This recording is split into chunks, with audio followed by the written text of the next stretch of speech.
How's it going, everybody? Welcome back to another episode of the Hip Drop Podcast. Lucas and I are back after a brief excuse me. All right, I'm ready. Lucas and I are back after a brief 2-week hiatus.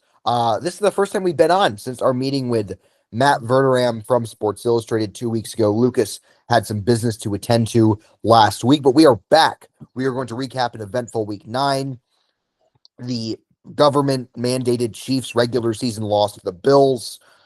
Some trades, some big trades, big unexpected trades occurring yesterday. The Jets really trying to reset that franchise. And then we'll look ahead to week 10, some notable matchups there.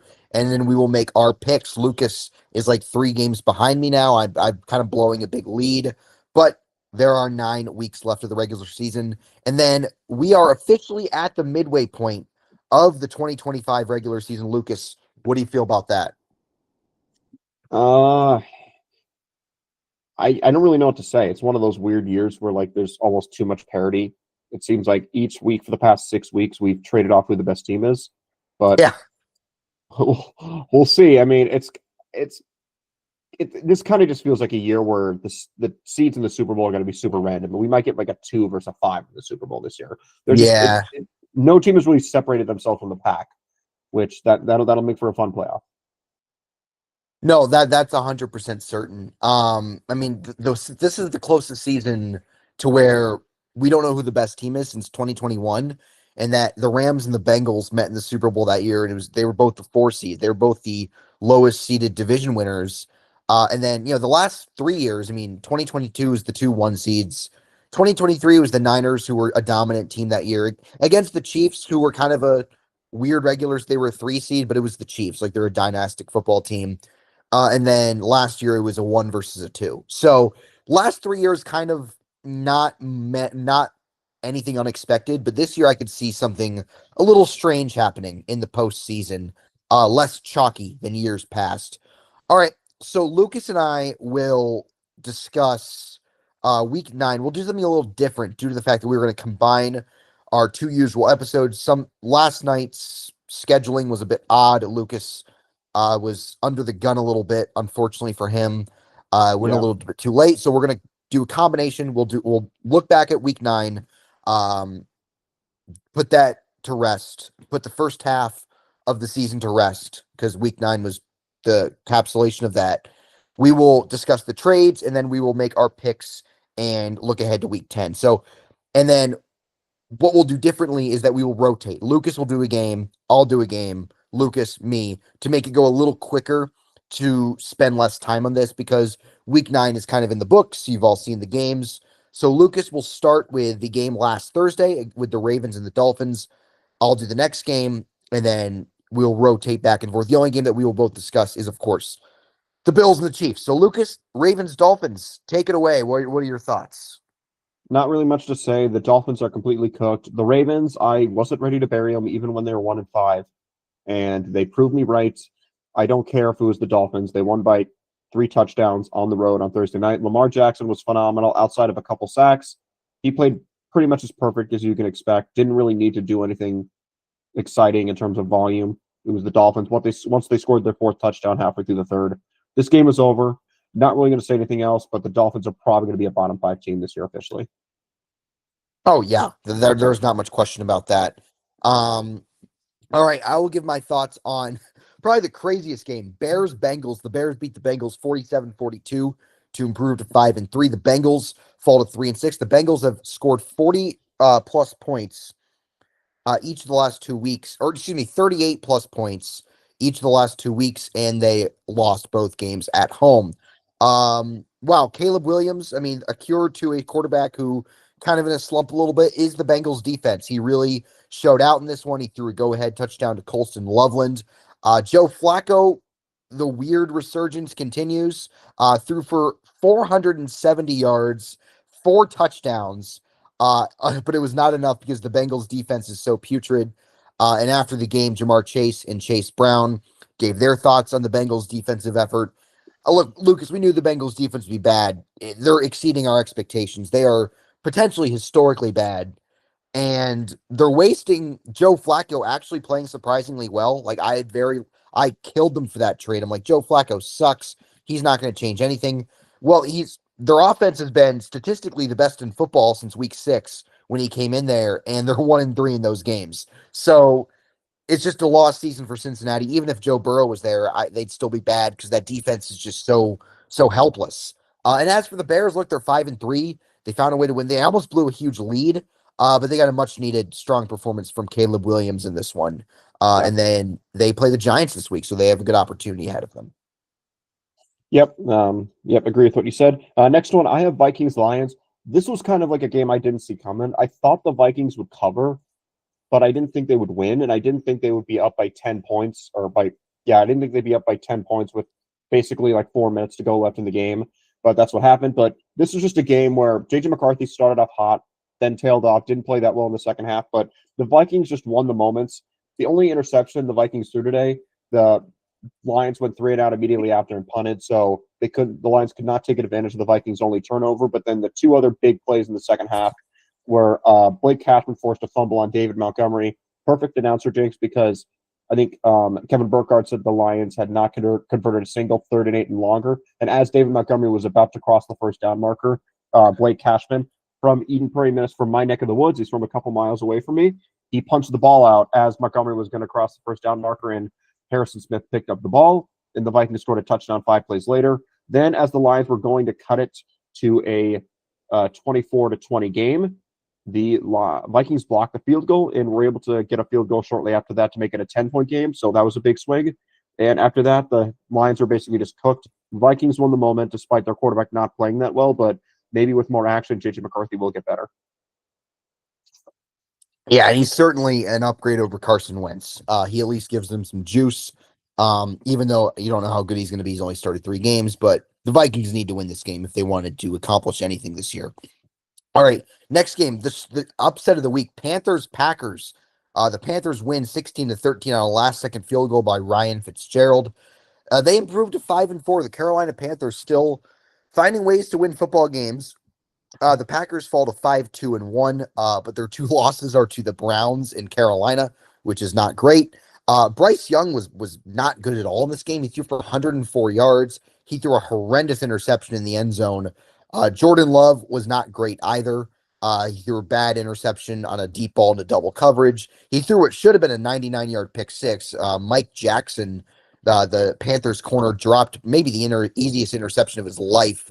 Love did not throw a touchdown. The Packers scored just 1 offensive touchdown the entire game.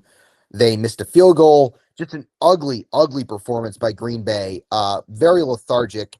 And the Packers' 2 losses this year. The Packers have played 2 games at noon this year, and they've lost both of them. So they've had a difficult time getting up for these games. And it makes me look at them a little differently because they have not reached the heights that they had in those first 2 games. And they get a huge road win against the Steelers in prime time to get to 5-1-1. They control the second half of that game, and they just come out and lay a complete egg. And they lost to more than just the Panthers. They lost Tucker Kraft, their superstar tight end, who has been one of the best tight ends in the league over the last couple of years, to a torn ACL. He'll be out for the year, which I think is pretty devastating to their Super Bowl hopes, as almost as bad as losing to Carolina and Cleveland. And they get a rested Eagles team coming into Lambeau next week, so it's not going to get any easier. Just a horrendous loss for Green Bay. And for Carolina, like, look, I don't think they're that good, but they're finding ways to win. And they need more from Bryce Young, obviously. But, I mean, good for Carolina being above 500. Yeah, did not see that one coming in the slightest. Like, I thought Green Bay would win by multiple touchdowns. That's pretty much what happened. Okay, next up, I have Broncos-Texans. This game kind of went exactly how I expected it, but not in the same way, if that makes sense. I thought this would be a defensive struggle that the Broncos won, but that was assuming C.J. Stroud played. C.J. Stroud was knocked out early in the game due to a concussion, and in came Davis Mills, and Davis Mills played like crap. He had 3 turnover-worthy plays, even though none of them were picked off somehow.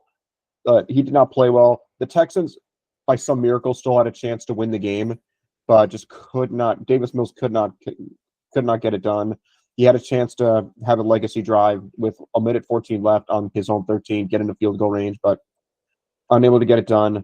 A lot of punts in this game. The Texans almost tried to pull what the Steelers did against the Chiefs in the playoffs a couple years ago, only winning with field goals, but unable to get it done, and that shows it's really hard to win a football game without scoring a single touchdown. Yeah, I mean that's that's very true. Very, very true. Touchdowns help when you want to win games. So the Broncos improved to 7-2 there. All right, next game. Bit of a weird one up in Foxborough. The Patriots win their sixth consecutive game to improve to 7-2. They beat the Atlanta Falcons 24-23 in a rematch of Super Bowl 51 to the 28-3 game. The Falcons fall to 3-5. They lose their second consecutive game, or third consecutive game rather. Three straight losses for Atlanta. Michael Penix did return to the lineup.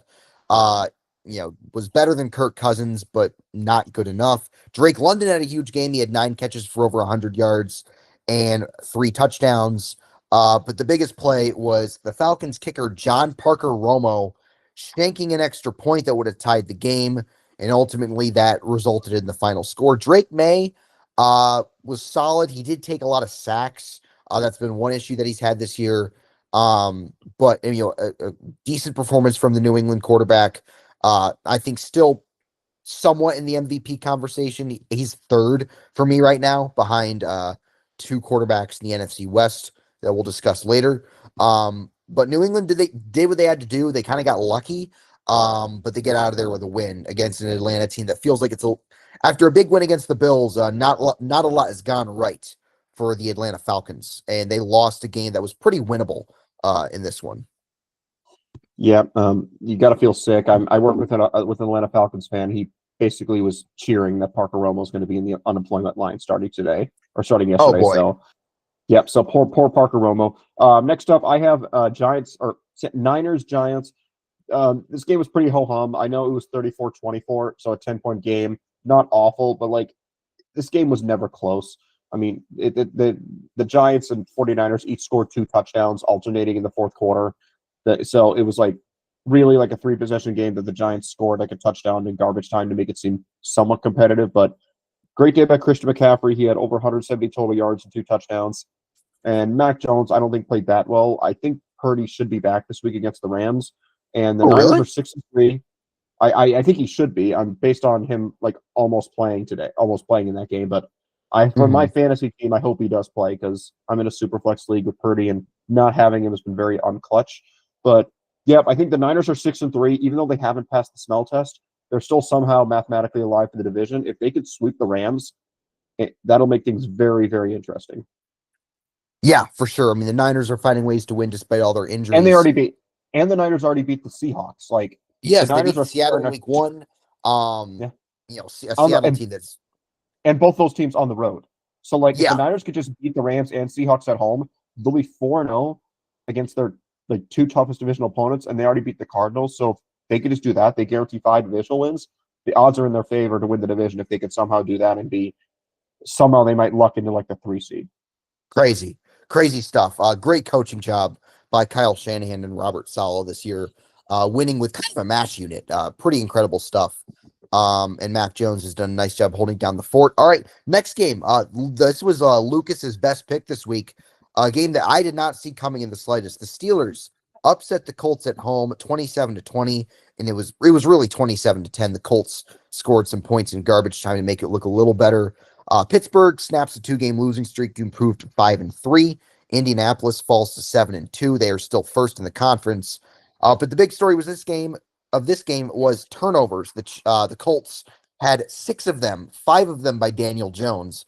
Jones threw 2 interceptions. He lost 3 fumbles, was strip sacked twice. Just a disastrous performance by Daniel Jones, something that was very reminiscent of his time with the Giants. And something notable, Lucas, was Jonathan Taylor, who has been otherworldly this year. Certainly in the driver's seat for the offensive player of the year, ran for just 45 yards, and Daniel Jones could not carry the load on offense. It was a disaster. You predicted this. You said we're due for a Daniel Jones disaster game, and we got it. He was horrific in this one. Aaron Rodgers was not great either, but they took advantage of turnovers. He threw a touchdown to Pat Freiermuth. Jaylen Warren had the least efficient rushing game of his career, but he scored 2 touchdowns. That's the NFL for you. And the Steelers, look, they get a much needed win at home because if they lost that game, I think things would have started to get a little pretty ugly. But they won. They expand their lead in the division. And the Colts, look, you're 7-2. Like it's not the end of the world, but it was a concerning performance from Daniel Jones because you're playing a team that I don't even think is that great. Like I think the Steelers are, a decent team. But I mean, there's certainly a step up in weight class from the Dolphins and the Titans and who else? What other nonsense team has the Colts played? The Raiders, like all that bullshit. And Daniel Jones looked like he has for most of his career. A little bit concerning. But ultimately it's just one game. We'll see if it's the start of a trend. And the Steelers, I would argue, saved their season with this win. I'd go as far to say that.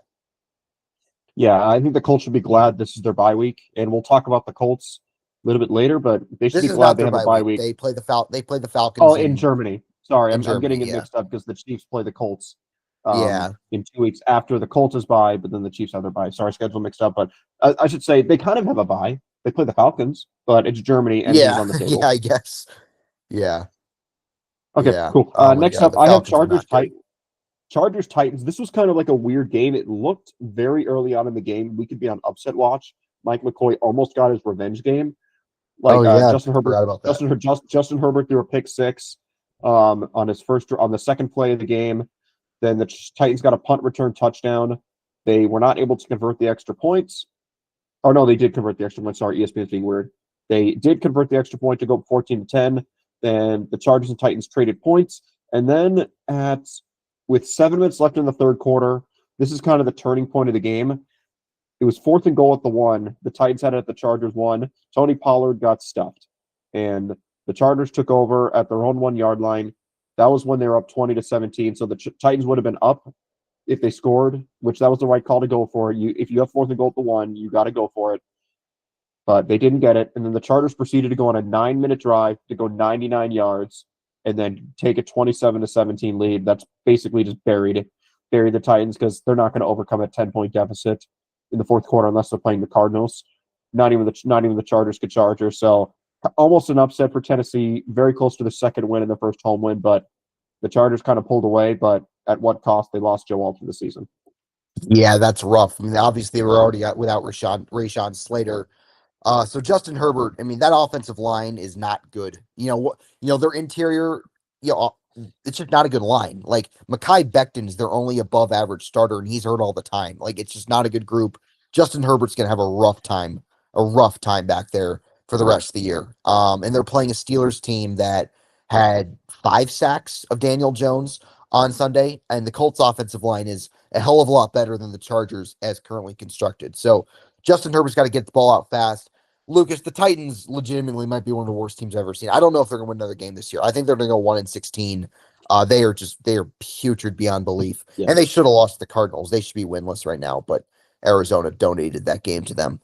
All right, next game we have the Rams and the Saints. The Rams destroy the Saints 34-10 to improve to 6-2. The Saints fall to 1-8. It was the debut of Tyler Shuck, his first career start. It did not go particularly well. I mean, he didn't have much of a chance. Not a lot of help around him. He made some nice throws. He also made some really head scratching throws, as you would expect. And then Matthew Stafford continues to cook. He has 21 touchdowns, just 2 interceptions this year. He is one of the aforementioned NFC West quarterbacks I would have leading the MVP race. He has been exceptional here in 2025. After maybe some concerns that he might be washed. Like last year, he wasn't great. Even though the Rams ended up winning a playoff game, he was inconsistent last year. Then he had the back injury in the offseason, but he's come out and played. All right, I would argue the best football of his career. And the Rams continue to roll. I mean, the Rams, you could argue, should be 8-0 if they just had functioning special teams against the Eagles and the Niners. But they didn't. But like they are as good as anybody in the NFL and firmly in the Super Bowl bubble thanks to the play of their quarterback. Their defense is very good as well. Their defensive front is one of the best in the league. Their secondary concerns me a bit. We'll see how that holds up against better competition. The Saints are not that. Um, Yeah, I don't have much to add. The Rams are a contender, and the Saints are a contender for the first overall pick. Yep, I pretty much agree with what you said. Then next game, Jaguars Raiders. This was a game I wasn't paying that much attention to because I was watching another game that you're going to talk about here in one or two Yeah, minutes. we'll But both this discuss. game was like weirdly entertaining. Like I thought this game was going to be awful, but it turns out it was like maybe perhaps like one of the five best games of the year somehow. Game went to overtime, 23-23. Jaguars go down the field, score a touchdown, and then the Raiders go down and score a touchdown with 16 seconds left in overtime to none other than Brock Bowers, who was one of the main reasons I was getting crushed in fantasy because I was tracking my fantasy matchups. When the 3 o'clock game started, had like a 55% chance to lose. So it was basically 50-50. And then slowly I saw my percentage go down. I'm like, wait a second, why am I at 15%? The reason was because my opponent had Brock Bowers, and Brock Bowers went for over Mm, 12 catches, 127 yards, and 3 touchdowns. Yep, for 44 points, that's going to do it. Brock Bowers went nuclear in this game, but the Raiders had a chance to win. They went for the win. That was the right call. I don't care if they lost. Anytime you're down one in overtime with 16 seconds left and a 2-point conversion ends the game, you got to take it. You got to do it. Don't be a coward. Unfortunately, it didn't work. Geno Smith went to his old buddy Tyler Lockett, wasn't able to go. Jaguars took away Brock Bowers, but Jaguars, they won it. They won that game. A full credit to them, but the Raiders, that was almost like their last hurrah. Like now I feel like the Raiders are yeah, going to start going into vacation mode. They kind of went all out for this game. Didn't work out. Jaguars, their defense, not exactly a banner effort. I know it was overtime, so the numbers got messed up, but not exactly proud of their performance, but they won. A win's a win. If they could beat Houston, no matter how ugly it looks, they're pretty much locks to win the AFC South. But knock on wood if you're a Jags fan. I mean the Colts are in the division, Lucas. The Oh my Colts god, I totally exist. forgot. God, Yeah. okay. They're locked to make the playoffs and be second place. I Okay. totally had All avoided right. that. I'm That's fair. basically sick right now. Yeah, I All can't right. believe. No, it Well, happens. The maybe Daniel best. Jones could go Daniel Jones, but like they're locked to make the Yeah, we'll playoffs if see. they beat We'll the see. We'll Texans. see. I mean, Sunday was a start. I mean, that was certainly a start. Yeah, If that was the case. Well, like, yeah, Jacksonville. I mean, I don't know what to make of them. But they're winning games. They're 5-3. Trevor Lawrence has 9 passing touchdowns this year, which is just not great, but it's enough to beat the Raiders. I got to be honest with you, Lucas. I did not watch much of that game live. no, So me a neither. lot of it was just like watching highlights, watching the the rewatch on Game Pass, all 22. But not much to take away other than the Raiders, they're cooked. I mean, if they wanted to like have some semblance of respectability this year, they should have won this game. They had a chance, didn't get it done. All right, the game that I was fixated on, I'm sure Lucas was fixated on as well. Bills Chiefs for the 5th consecutive year. The Buffalo Bills beat the Kansas City Chiefs in the regular season 28-21. The Bills improved to 6-2, and the Chiefs fall to 5-4 at their bye week.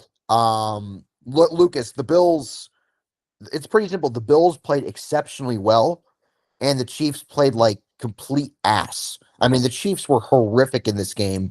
The defensive game plan of covering Dalton Kincaid with linebackers, whether it was Drew Tranquil or Nick Bolton or whoever, guys who should not be covering Dalton Kincaid, worked out as well as you'd expect.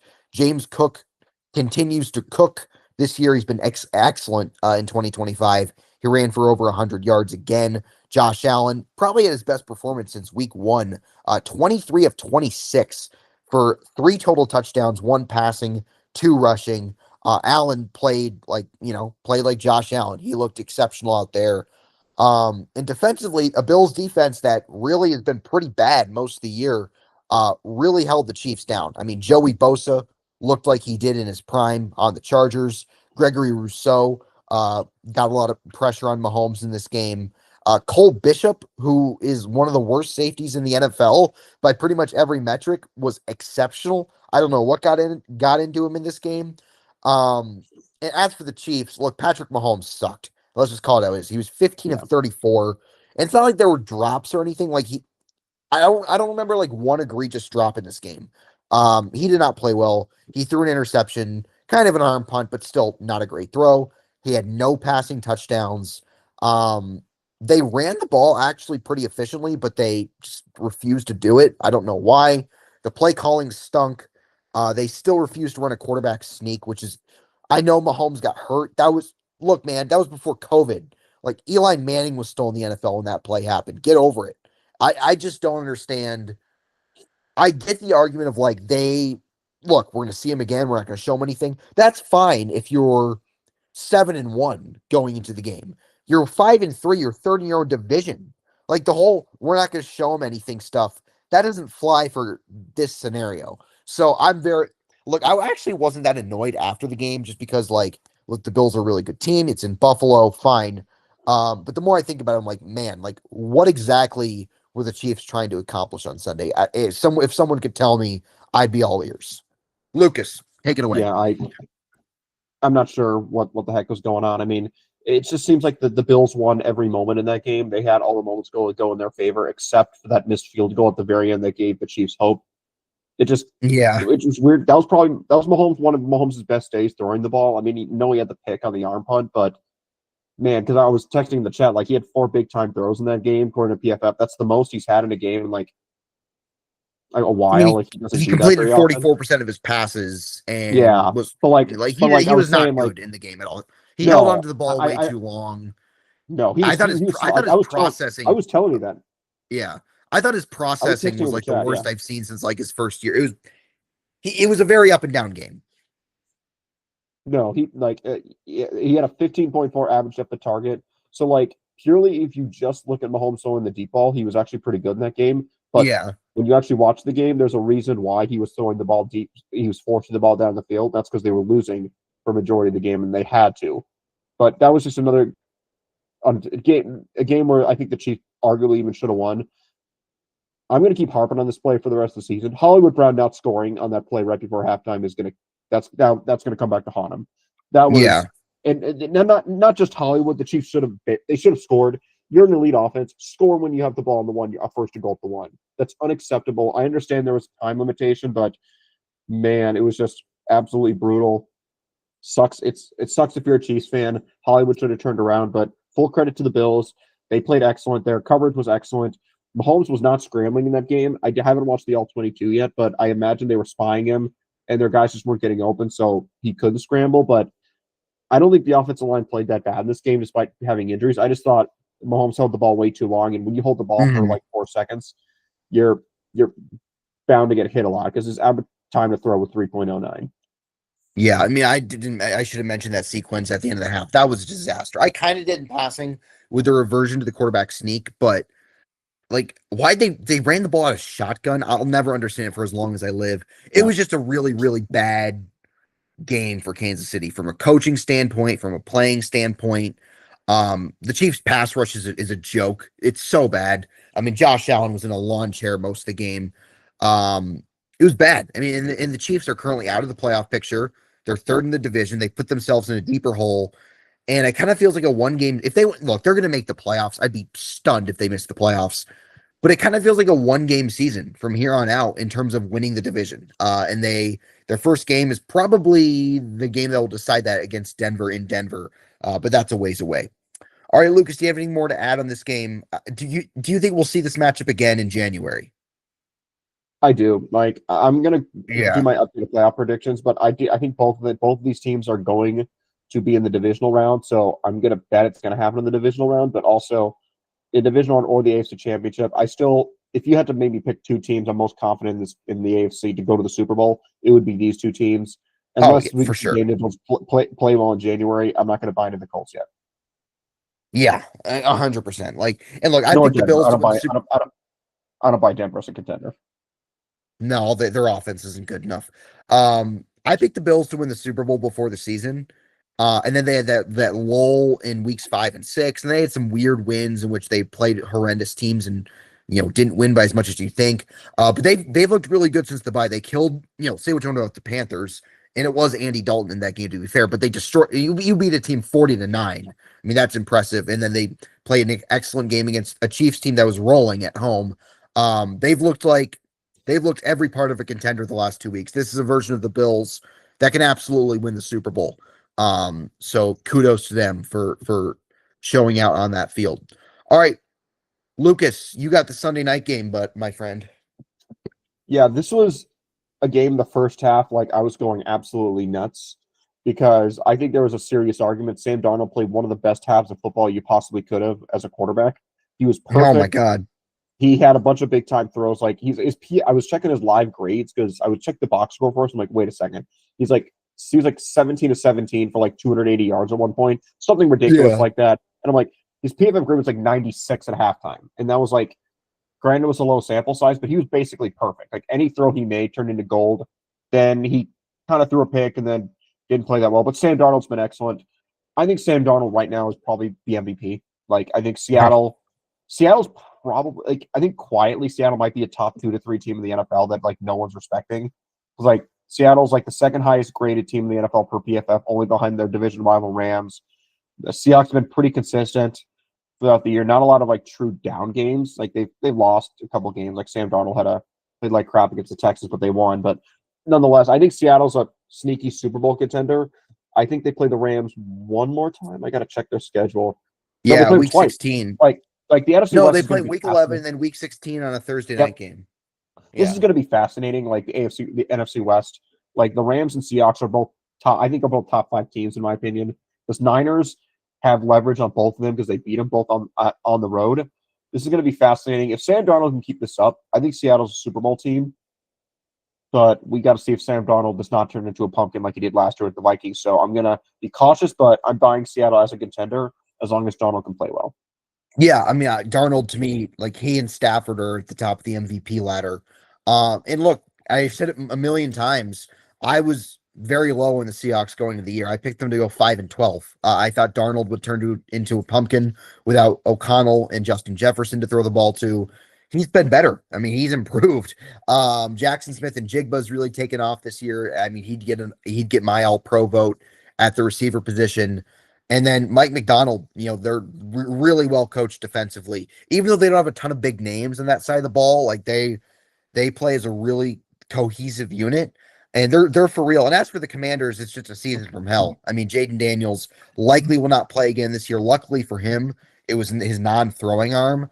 But the Commanders, look, last year I think we all kind of thought like, okay, a little bit of a lucky season. They probably had no business being in the NFC Championship game. But things have completely fallen apart with all their injuries. And look, I picked them to make the playoffs. Like they're going to be lucky to win 6 games. I just think it's on to 2026 for Washington. Yeah, I picked them to win the NFC East, but it was mainly because I bought into the NFC East curse. No Mm, back-to-back division winner in over 20 years. But if you ask me, like my opinion of Washington, just as a gut feeling, I was going to be down on them because they had regression written all over them. They won a lot of yeah. close games last year, and they have an old roster, especially on defense. Oh my God. Yeah. I hated their offseason. I liked the Yeah. Tunsil trade. But like there's whole thing of like, look, you had an obviously flawed roster that overachieved last year, and they didn't do a whole lot to improve it. Debo Samuel does not count. I don't care. And like now Daniels is hurt. I don't know, like looking at their schedule, like they play the Giants again, like maybe they can win that game. Dallas at home on Christmas, like sure. Like with Mariota in there, like they're gonna be lucky to be like 6-11. Even though Mariota's been pretty good this year. Just not a great team. All right, the Monday night game, Cardinals Cowboys. The Cardinals won, I should say them first. The Cardinals win 27-17 to get their first win since week 2. They improved to 3-5 to keep their season like somewhat alive, I guess. The Cowboys, this was a killer. They fall to 3-5-1. If the Cowboys want to do anything this year, they probably should have won this game. They don't. Their defense continues to suck. Their offense, surprisingly, was bad in this game, too. They scored 10 points on offense because they got a block punt touchdown. Dak Prescott probably had one of his worst, I would argue, his worst game of the season. He was bad in this one. 2 kind of lackluster games in a row for Dak. He was not great against Denver either. He got such a good start against an Arizona defense that, look, I think is pretty, has had some good moments this year. It also has had some moments in which they blew a lead to the Titans. So, and the big story out of this one was the performance of Jacoby Brissett, Lucas. Jacoby Brissett came in, played really well. Again, he threw 2 touchdowns. He ran for a touchdown, albeit on a sneak. And it sounds like he's going to be the guy for the rest of the season.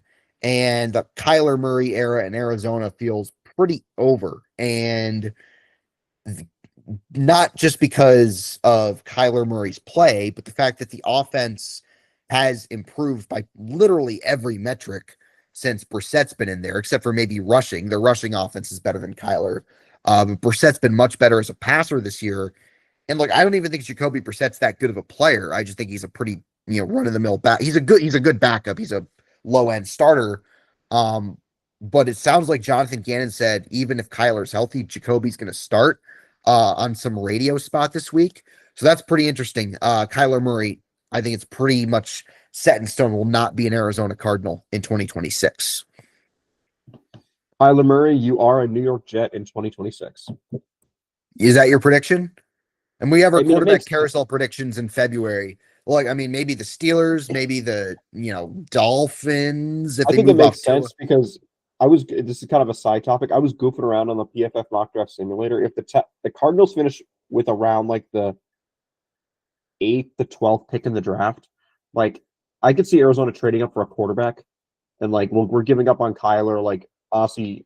I forgot how you say his name. Aussie. Their GM Aussie something Menafort or something. Monty. I can't pronounce his last name. His first name is Monty Monty. Awesomeforce. So, Yeah, him. Yeah, Monty, bald guy. Monty something. I could see them like wanting his own guy, and then maybe Jonathan Gannon has done just enough to save his job, or they clean house. But I could see the Jets and Cardinals being a trade partner. Like I think the trade I mocked up was the Jets were at 3 and the Cardinals were at 12, which the package for that is going in addition to swapping picks would be 2 first-round picks. Maybe it's something where the Jets take Kyler Murray, they get the 12th pick, and they get a first-round pick in 2027, and the Cardinals get the 3rd overall pick, and maybe throw another pick or 2 in there to even it out. But the Cardinals get up to 3 or 2 or 1, and they get their quarterback in the future, and the Jets get a starter. They get a veteran starter and still have a good pick. But if Kyler Murray stinks, they can move on from him and take the quarterback in the loaded 2027 draft because they have a boatload of picks. We'll talk about that earlier, but it makes sense if the Jets basically want to do what they did with Justin Fields, but do it with a more established guy in Kyler Murray. Yeah, and look, Kyler Murray, say what you want of him, is certainly better than Justin Fields is. And look, it's very weird because in a vacuum, I think Kyler Murray's better than Jacoby Brissett. But Brissett's been better this year. It's very odd. And I don't know, like, if Brissett's the guy in Arizona moving forward. Like, Jacoby Brissett, he's played for a million teams. He's probably a short-term thing. He's probably just for the rest of the year. It'll be very interesting to see how this situation progresses in Arizona. But Brissett, I mean, look, it's the Cowboys defense. I think you and I played very well on Monday night. And we'll see how the rest of the season goes. As for the Cowboys, we're going to talk about the Cowboys later on as we get to the trade deadline. Yeah, I mean that's a rough one. That's a game that you probably needed to win. And they not only lost, they lost pretty handily. Yeah, it was not good if you're Dallas. We'll talk about the Cowboys again in a second. I have a lot to say about what they did on Tuesday. Yeah, they sucked ass. That's what they did. All right, trade deadline. Lucas, it's fitting that you brought up the Jets because that leads to a perfect segue. The Jets offload 2 of their most well-known players, 2 of their better players on the defensive side of the ball. Let's start with the less unexpected one. Quinnen Williams, defensive tackle. Let's see. Let's look at it. Let's look at Quinnen Williams' resume. I should have had that pulled up. It's a bad job by me. So Quinnen Williams, an interior defensive tackle, 27 years old. It was a first-team All-Pro in 2022 and has made a Pro Bowl each of the last 3 years. Has been there since 2019. They trade him to the Dallas Cowboys for, I believe it was a first-round pick, 1 first-round pick. Is that correct, Lucas? For I know the Quinnen Williams compensation, but I think Quinnen Williams is a first and a second. But let me see if like the Cowboys got another pick back. But I know the Jets got a second-round pick on top, but that may have been a swap. But nonetheless, it's not really going to change what I have to say about Dallas. I don't know why they did this. No, I was going to get to that. Like, yeah, why? Yeah, they're 3-5-1. Yeah, okay, so here's the deal. The Cowboys gave up a 2026 second and a 2027 first and defensive tackle Mozzie Smith. Mozzie Smith is Oh terrible. yeah, I forgot Mozzie Smith was in there. Mozzie Smith sucks. He's an awful football player. Yeah, Anyways, that's just a roster. That's just a roster. Like they're just like this is a roster flip spot. They did it for like to clear roster. Mozzie Smith is basically worth nothing. He's like Derek Nottie. And the 2027 pick going to the Jets, and I love this condition so much because it's so Jerry Jones. The 2027 first round pick that goes to the Jets is going to be the better of the two Cowboys first round picks because remember they have the Packers pick or the Cowboys have the Packers pick. So let's say theoretically if the Cowboys crap the bed again next year and they finish 8th overall, the Packers go to the Super Bowl, the Jets get the 8th overall pick in 2027. So good job on Jerry Jones for getting that condition. And I'm not even sure why because like in our Chiefs chat we kind of someone asked like what could Quinn Williams go for? I said like maybe like a low second or a third. High third. yeah. I didn't think he would get a first and a second. Quinn Williams has not been that good this year, especially as a pass rusher. He's been a good run defender, but as a pass rusher, he has not been a difference maker. That's just a fact. And I know he's on the Jets, but he's been on bad Jets teams before and has been a productive pass rusher. Mm-hmm. Why are they trading in the 2027 draft? That's brutal because the 2027 draft is objectively going to have better top end talent than 2026. Because like you got the likes of like Jeremiah Smith, Ryan Williams, Dylan Raiola, Arch Manning, like all those guys are going to be in the 2027 class. It's just a shame that Jerry Jones had to give up the better pick. I think this trade is dumb for the Cowboys. And the Jets, I love it. Like I think this is a no-brainer. I don't care if the Jets are giving up good players. They suck. They are 1-8, or I think they're 1-8. Maybe they had their bye. They're 1-7. They were on a bye. They're 1-7. Yeah, they're 1-7 with those good players. And so the logic of people like, well, why would they trade for picks when they could just potentially use those picks on stars? One, they get cheaper, which means they have more cap space to fill out the roster.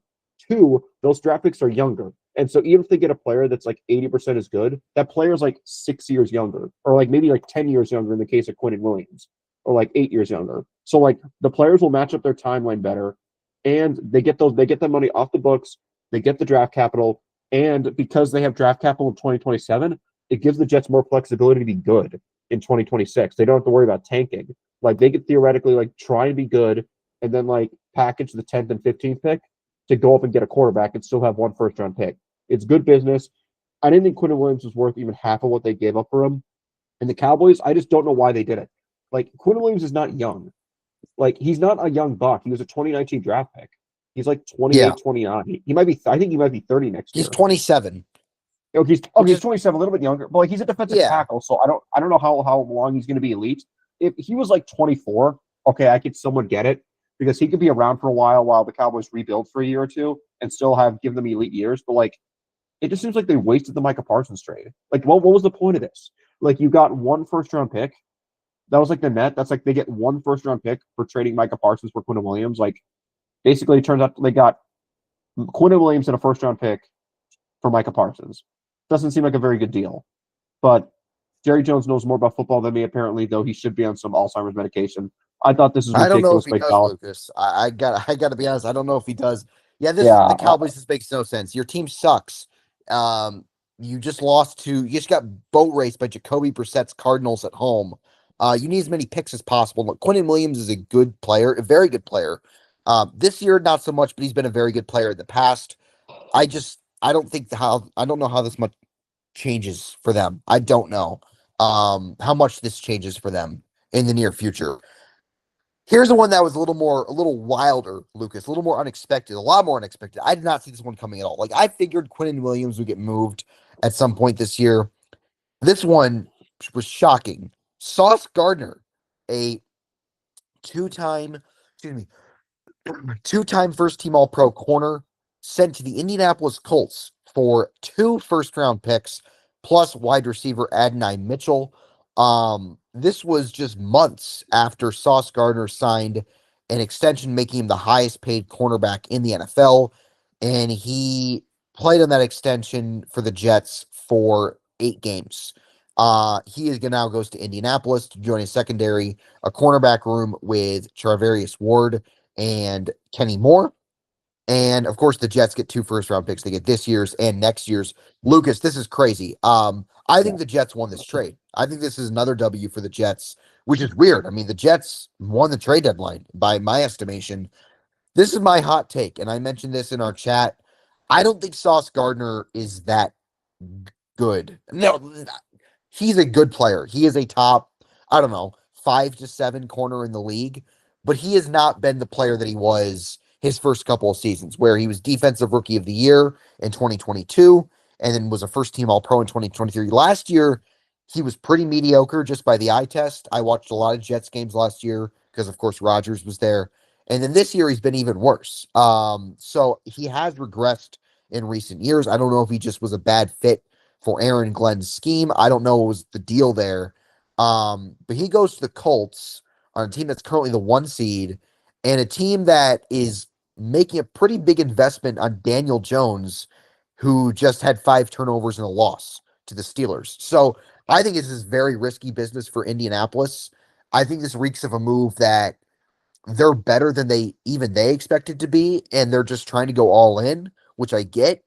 But I feel like if this doesn't work, it could be a disaster. It could blow up in their faces very badly. And as for the Jets, I mean, they're in a pretty good position to maybe like finally rebuild this thing and gain some respectability back. Yeah, this is Chris Ballard basically saying this is my last hurrah. Like his team's seven and And I don't two. get it. Like he wasn't going to get fired. I mean, you're 7-2. Like I think yeah, like this is kind of like I don't disagree, but like I think he views this like this is probably my best chance to get a Super Bowl. Like I don't. This is not a move I would have made. Because Sauce Gardner, I think, is a quality corner. I think he's a low end number one, but I don't think he's like a true difference making superstar. But maybe if you put him in a better environment, in a better system, he plays yeah, better because if you change the environment, players do change. That's a real thing that applies to like everyday life. But man, 2 first round picks when Daniel Jones is your quarterback, that's a yeah, that's really something. Like Chris Ballard, like really believes because I think he's basically saying I'm going to ride or die with Daniel Jones. Like there's no chance the Colts get someone else as their quarterback next year because like they're not going to get someone in free agency, and now they don't have the draft capital to go get one, either trade for one or trade up in the draft for one. So this is Chris Ballard saying, "Hey, I'm tight. My Daniel Jones is my last chance at quarterback. I've made several decisions at quarterback, multiple of which came back to haunt him. Daniel Jones is his last hurrah." yeah, which is pretty wild. I mean, look, Daniel Jones by and large has been very good this year, but I mean, it's still Daniel Jones. You're still waiting for the other shoe to drop, and that shoe kind of dropped on Sunday, although it is one game. It's his first truly really bad game of the year. And again, like I think Sauce Gardner has been one of the more overrated players in the league for the last couple of years. He has not been good since 2023, if we're being honest. Like, and that doesn't seem like a long time. That's a long time in the NFL. 2 years is a long time in the NFL. So the Colts better hope he regains his rookie form. All right, last trade, Lucas, that we're going to discuss here. Less time on this one. The Saints send receiver Rashid Shaheed to the Seattle Seahawks. The Seahawks add to a team that's looking every bit of a contender. He joins a receiver room with Jackson Smith and Jigba and Cooper Kupp and Torrey Horton. Um, yeah, I mean the Seahawks continue to add pieces. What do you think of this one? I think this is a quality move. Like I like this for Seattle. They didn't Yeah, give up a lot of draft capital, but like they kind of had like a weird amount of picks in this draft. I'm just looking at the specific draft capital. They have even though they made this trade, they still have 5 picks in the draft, and they have each of their first 3 round picks. So it's not like their capital is like really depleted. And hmm they got a receiver that they really needed. They needed someone who could stretch the field. Jackson Smith and Jigba is like a good like intermediate guy who could sometimes go deep, but like he's really going to feast in the 10 to 20 yards past the line of scrimmage. Rashid Shaheed's just going to be a deep threat, and that's going to make yeah. JSN better, or at the very least, it's going to make sure he doesn't regress. And it gives Sam Darnold another weapon. Sam Darnold throws a good deep ball. This gives them a true deep threat because it's something they really lacked. They have guys who can maybe run a deep ball like once a game, but now they have a guy who's actually like a legitimate threat to catch the ball 35 yards down the field. Oh, 100%. 100%. So, yeah, I mean, I think they have every skill set in that receiver room. They have the possession guy in JSN, the precise route running, guy who's going to catch all those balls. He's been really just kind of the do it all guy. You have the deep threat in Shaheed, you have the slot guy in Cup, and then you have Torrey Horton, who's been pretty productive as a rookie. Caught 2 touchdowns on Sunday night. All right, so that wraps up the major trades. Another one, Jalen Phillips to the Eagles to kind of be the Josh Sweat replacement. So Howie Roseman continues to add there. Um, Nothing else crazy. I mean, Logan Wilson goes to the Cowboys. Logan Wilson hasn't been that good in a while, so that doesn't really move me at all. Lucas, am I missing anything significant? Those are the biggest ones. I mean, Kyle Duggar to the Steelers, that happened last week, so that's Nah, old news. He's already played a nah, game okay. there. Yeah, so nothing else really worth mentioning. But those were the biggest ones. All right, Week 10 starts tomorrow night in an AFC West matchup between the Broncos and the Raiders. Um, Lucas, what are your top three games for Week 10? And then we'll go into our picks. Man, top three games. I'm pulling up the specific schedule.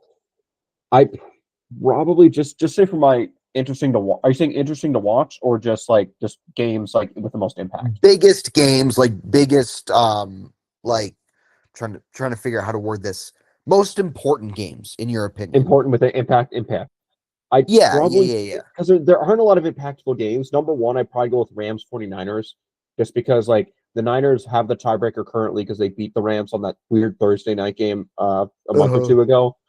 And so like the winner of that game is like pretty much in a good position to win the division. Not a safe position because Seattle still exists, but like that's kind of like the Niners win, they have the tiebreaker over the Rams. And so the Rams are in a really hairy position. Next game, there's not there's I'm probably gonna go Jaguars Texans, like just because like I feel like if the Texans lose that game, I think they're finished because they'd Yeah. be 3-6. CJ Stroud has a concussion, like they just might punt on the season. D'Amico Ryan's not gonna get fired. I don't think their front office is gonna get cleaned out either. I just think they need to do a better job building the offense around CJ Stroud, get a new offensive coordinator yet again. But like if the Texans lose, they're probably cooked. If they win, their season's alive. But I think if the Jaguars win, they're I'm not going to say a safe bet to make the playoffs, but like it seems like it would be very difficult for them to miss, but not impossible. We saw what they did in, I believe it was 2023, where they started 8-3 and then collapsed down the stretch. And then number three, probably going to go with the Steelers Chargers. That's just a game where I think the loser really, I think kind of the loser of this game is now like, oh, we might not make the playoffs. Like we got to like Yeah. actually start, we got to start locking in because like they're both teams pretty much in the same position. Like I know the Steelers are technically in first place, but I genuinely think the Ravens are still going to win that division. So like if the Steelers lose that game, they're if the Ravens could beat the Vikings, if the Ravens win and the Steelers lose, the Ravens are one It's game a little behind, and I hairy. think they still I still think they play twice down the road, so that's basically nothing. Like when you're only Hmm. up by a game and you still play a team twice, you might as well have a 0 game lead. So, but I think if the Chargers win, they'd be 7-3, and like they don't necessarily miss Joe Alt that much. Like we'll see who I pick, but they'd be 7-3, and at that point, like I think if they get to 11 wins, they finish the season 4-4 after beating Pittsburgh. Like they could probably do that, but if they lose this game, they probably need to go 5-3 to make the playoffs. And like I don't know if I'm going to bet on that. So they need to win this Yeah. game. All right, those are good selections. So the games that I'll do a little bit of different criteria for myself. Most excited to watch for me are Yep. Bucks Patriots in the early window, Niners Rams. We'll see if Brock Purdy's back instead of Mac Jones, and then um, I'm gonna go with Packers Eagles on Monday Night Football. We'll see if the Packers can bounce back, and then of course the Eagles coming out of their bye. Chargers Steelers would be fourth for me. All right, time for our picks. So it is a 2 game difference between me and Lucas. My record is 83 and 52. Lucas is 81 and 54. So tomorrow night, as I said, AFC West matchup, Broncos Raiders. Pretty easy. I'm gonna go with the Broncos. The Raiders in Denver against that defense, I think could get pretty ugly. Then we have a game in Berlin, Colts Falcons. I'll take the Colts to bounce back in this one against Atlanta.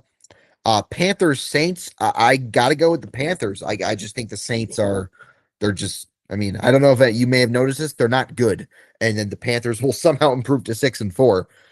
Bears Giants. I'm actually going to take the Giants in an upset here. I think the Bears are going to be riding high after that insane win over the Bengals. They'll a bit of a come down game, and the Giants steal a win on the road. Texans Jags. I'm actually going to take the Texans, even though Davis Mills is the quarterback. I think, and look, Houston's defense allowed just 17 points to Jacksonville in week 3, and that was in Jacksonville. I think they can have some success against Trevor Lawrence and company in this one. Bills, Dolphins. I mean, Bills, obviously. Ravens, Vikings. This is a very interesting game. It's in Minnesota. The Vikings have some juice now with JJ McCarthy. They're back in some relevancy a little bit. It should be a good atmosphere there. With that said, I'm going to take the Ravens in this one. I just think Lamar Jackson will have his way against Minnesota. Um, and I think McCarthy could struggle in this one maybe a little bit. Jets, Browns. I'm taking the Browns. I just don't see how the Jets score, if I'm being honest, against Cleveland's defense, which, look, the Browns are obviously a bad team, but they do some things well defensively, do a lot of things well defensively, actually. They're second in yards. Bucks, Patriots. I'm going to take the Buccaneers to win at home coming off the bye. New England's winning streak gets snapped. Seahawks, Cardinals. I'll take Seattle in this one. I think Brissett has a little bit of a comeback to earth game here on the road in a hostile environment against a good defense. You don't get to play the Cowboys every game. Niners, Rams on the game of the week in the afternoon. I'm going to take the Rams. I have a difficult time seeing the Rams getting swept by San Francisco because I think they're the better team. So I have them winning this game on the road. Commanders, Lions. I mean, I'll take the Lions. I think this could be a bloodbath. I think it could get ugly. The Lions will be pissed off coming off a loss. Chargers, Steelers on Sunday Night Football. I'll take Pittsburgh. I think Justin Herbert could be in for a long night behind that very, very shoddy offensive line against TJ Watt and Cam Hayward and those guys up front. And then Monday Night Football, Packers, Eagles. I'm going to take the Eagles. They're coming off a bye. The Packers are now without Tucker Kraft. Um, I think it'll be close. The Packers seem to be a team that plays to the level of their competition, but I think the Eagles are the better team, and they leave Lambeau with a win. Okay, nice, nice. I think there are 14 games this week. I picked the favorite to win 13 of the 14, so I'm very, very nervous. So that does not bode well for me. Yeah, And so we'll see. We have three disagreements. Uh, so Raiders, Broncos. Give me the Broncos. Not even close. Falcons, Colts. I think the Falcons are cooked. Raheem Morris, count your days. Saints, Panthers. I think this game will be closer than many people think, but I'm going to take the Panthers to win. Giants, Bears. Probably should have picked the upset here, but I'm going to go with the Bears. The Jaguars, Texans. I was going to pick the Texans until Davis Mills was starting. Davis Mills did not inspire confidence, but he was playing a good Denver defense and will now be playing a mediocre Jaguars defense, unless the Jags can force turnovers, which they're playing Davis Mills, so that's yeah, possible. it's always Um, a possibility. Bills, Dolphins. Give me the Bills. So you took the Jags, Ravens. just to be clear. Just to be Yeah, clear. Jaguars. You took Jaguars. Yeah, okay. Jaguars over Texans. Bills, Dolphins, Bills. Ravens at the Vikings. The Purple Bowl. Like I'm sure Prince is looking down from above and is going to be very happy. But I'm going to take the Ravens. I just think the Vikings are going to be riding high after that big win over Detroit, and they lose the AFC NFC showdown. Browns Jets. I think I think Myles Garrett's going to go nuts in this game. I think the Browns do finish the job and they win. Patriots Bucks. Give me the Bucks. I think the Bucks are the better team. I think the Patriots are kind of due for a loss, so give me them. Then the Cardinals Seahawks. Give me Seattle. I wouldn't be shocked if the Cardinals did like a weird upset here, but short week. I'm not going to take them. Then Rams, Niners, give me the Rams. Then Lions, Commanders, give me the Lions. I just don't see a path to victory for Washington. Then Steelers, Chargers. I'm actually going to go with the Steelers. So I think TJ Watt's going to go nuts. They're playing two backup tackles, so expect the Steelers to get pressure with four or with just their front four, and they'll do that. And then Eagles, Packers. I'm going to go with the Packers. Like I think a lot of people are going to be selling. I think Green Bay is just going to be one of those teams that goes up and down, that yo-yos. And I'm just going to bet on. I'm going to buy their stock. I'm going to be that stock. I'm going to day trade with the Packers. Like anytime their stock goes down, I'm going to buy it. Anytime their stock goes up after a win, I'm going to sell it. So give me the Yeah. Packers to get a big win in prime time at Lambeau Field. All right, so our disagreements was I took the Giants in an upset. You went with the Bears. I took Houston, even with Davis Mills at quarterback. You took Jacksonville, and then I took Philly. You took Green Bay. So a lot of agreements this week. We'll see what happens. Lucas and I will be back on Tuesday to recap Week 10, and then a week from today on Wednesday we will give our mid-season awards. Like it's a little bit past mid-season, but like somewhat mid.